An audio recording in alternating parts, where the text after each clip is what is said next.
niya siya yung sugo sa huling araw.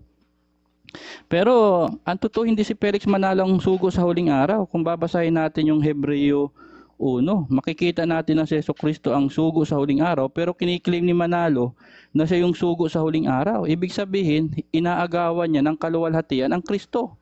At kapag inaagawan natin ng kaluwalhatian ang Kristo, Mr. Prosecutor, hindi ka na nagdadala ng truth at naging ano ka na, false prophet ka na o false teacher. Ang sabi po dito sa Hebreo 1:2, nung una nagsalita ang Diyos sa ating mga ninuno sa iba't ibang panahon at sa iba't ibang paraan sa pamamagitan ng mga propeta.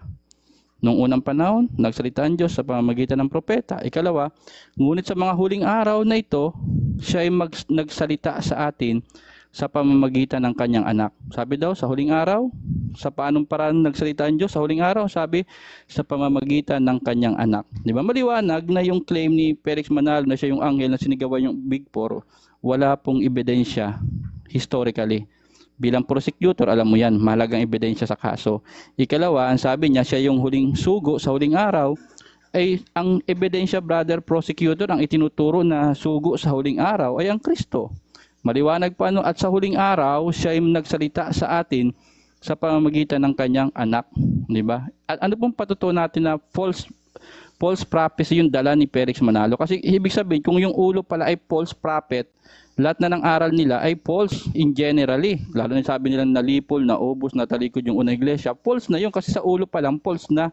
Ano sabi niya doon sa Isaiah? Siya daw yung ibong mandaragit. Alam niyo bang ginawa ng ibong mandaragit doon? Iniligtas niya yung bansang Israel sa kamay ng mananakop. Ginawa ba yun ni Felix Manalo? Wala man akong nababalitaan na si Felix Manalo ay nagligtas ng mga Israelita. At ang sabi, at pinatayuan niya ng bagong syudad ang Israel, at pinatayuan niya ng templo. Itinayo niya yung templo ng Diyos. Meron bang historically proven bilang ikaw isang prosecutor? Meron bang nakita ka nung nabubuhay si Felix Manalo na naipagtayo niya ng templo ang Israel? May ginawa ba si Felix Manalo para sa isang pagkakasakop ng mga Israel?